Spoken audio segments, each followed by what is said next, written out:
recognizing appropriate behavior, the impact of your voice in your interest.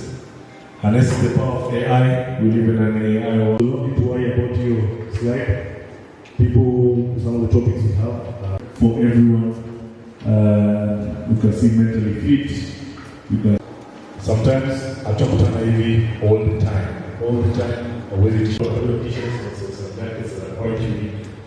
But we'll be there as a Athletes Commission to try and hear feedback and to be able to get information very good. Some of the things we've done from the sport because of their mental well-being. So it's not a money issue, it's not the commission. And finally, processes guidance which we present later. You want the athlete to be there, or the voice to be there to be heard, so that if there are issues to the road. One of the things that I'm very proud of is able to go there and prepare and train. So we see faces of fighters, faces of sacrifice. See faces of fighters, faces of sacrifice.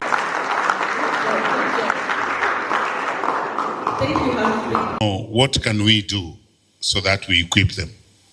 Because that is our moral obligation. Tukiwafanyia hivyo na nyinyi mnaleta sifa kwa inji. Because you are our ambassadors. Nyinyi ni ambassadors wale wakubwa sana. Kuwa hapa ni muhimu sana. Kwa hivyo you being here, take it very seriously. Engage with one another, talk to one another, because communication is very key. We can only understand your problems when you engage with each and every one of you. Humphrey Kayange, you are doing a fantastic job. I am really, really thrilled, and God bless you. Humphrey has been a former international athlete for many years, and we were discussing earlier about transition. The pathway, as he said, there are several pathways. There is the pathway of how you are going to become the champion. There is also the pathway of transformation. We need to start having transformation from an athlete to a technical person. But for now, we want you to concentrate on being athletes. Transformation is our duty as a National Olympic Committee to ensure that we start looking at your tomorrow years.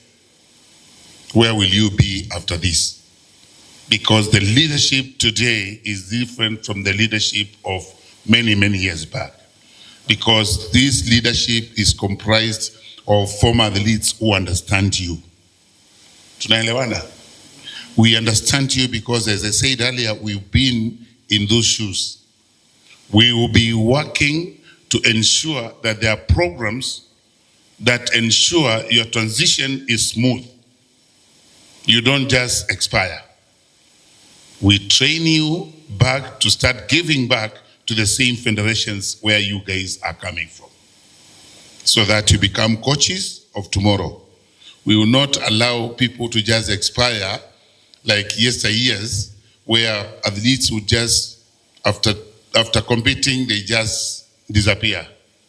There is something called transition, which we are going to ensure as the National Olympic Committee of Kenya. We've got a plan, a fallback plan, where after your competitions, we make you become a manager, a coach, and everything like that. It's very important for continuity of the sports. You see, as a nation, we are number one in the sporting world in Africa now. We are yet to be number one in the world. And that is why we want to ensure you are the reason why we become number one in the world. Ngare, mkingara, taifa inangara. Mkingara, Kenya inasifika. Hiyo bendera yetu ya taifa wakati inapandishwa kumlingoti, nyimbo ya taifa ikipigwa, dunia nzima ikisimama wima kwa sababu umeshinda, ni kumaanisha mamilioni yote ya Wakenya wako nyuma yako. Hakuna burudani jingine kubwa kuliko wakati taifa letu, bendera letu ya taifa linapandishwa kwa mlingoti wakati wewe umeshinda dhahabu. Hi guys, my name is Anthony Moshai Njenga. I represent Team Kenya in the sport of triathlon, a multidiscipline sport which includes swimming, cycling and running respectively. My journey in triathlon started in 2023, March. I did my first triathlon in Watamu, and since then I have loved the sport. I came from the Cycling Federation and now I am in the Triathlon Federation. This week, the National Olympic Committee of Kenya is hosting the Athletes Week, and it couldn't have come at such a perfect time. At the beginning of the year, when we have two and a quarter years to Olympics, it is very important that they have done this. The Athletes Weeks, it symbolizes the life behind the athlete, because if you tell someone that you're going to Olympics, all they think about is this guy is training like it's just every day, every night, but they don't look at the aspect behind it. There's so much that we're learning during these Athlete Weeks, and it is just day one. I have learned so much that will be able to propel me to train better in terms of mental health, in terms of safeguarding myself, financial awareness, social media, which is very important in this day and age. Yeah. Besides that, we have also learned about sustainability. Being an athlete, you should really take care of your environment. This is where we train. We mostly train outdoor. We're racing outdoor. This is our lifestyle. This is where we spend 90% of our time. Despite that, your mental health, your financial awareness, and just you as a whole. As the Bible says, your body is the temple of the Lord. That is how you should treat yourself to be able to perform well. You should not think that having good results just in your training and races will make you reach the Olympics. There's so much more to that, and that is what the Athletes Week is here to teach us. For me, as Massimo, I've learned a lot since Olympic 2020 up to now.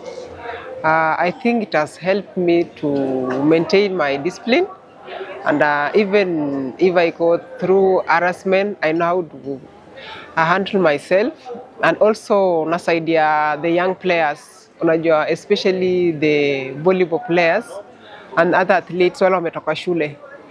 Nowadays wanakuja kama kwa 17 years or 16 years.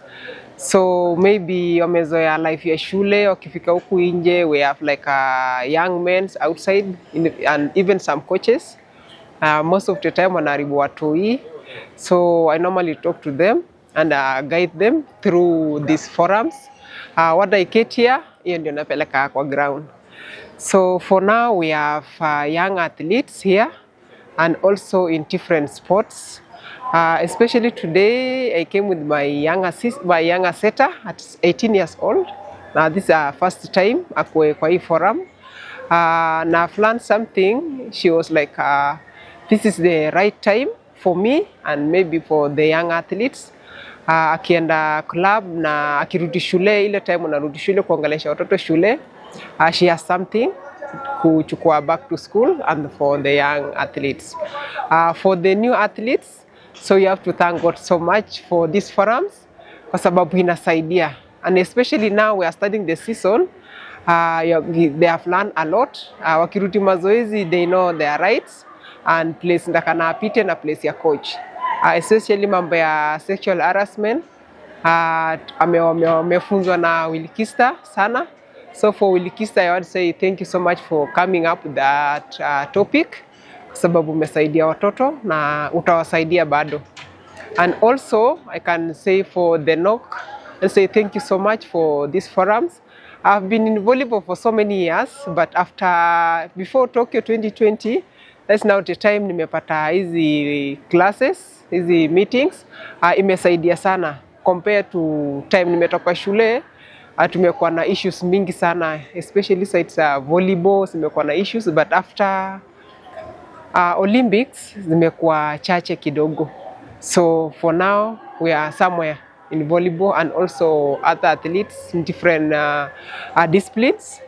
Hatujasikia vitu mingi sana. So I can wambia NOCK, maybe you can go to schools, especially girls school now. In my village, in my county, Bungoma County, maybe you can have some time, can kuwa pamoja, alafu tuende huko tuongeleshe wasichana sana, especially in Mount Elgon. I think we have a problem with side of girls. Story ya sexual harassment. So, naomba tuende Mount Elgon. We can help and we can have someone like Massimo in Mount Elgon. After me, can have another Massimo from Mount Elgon. Yeah.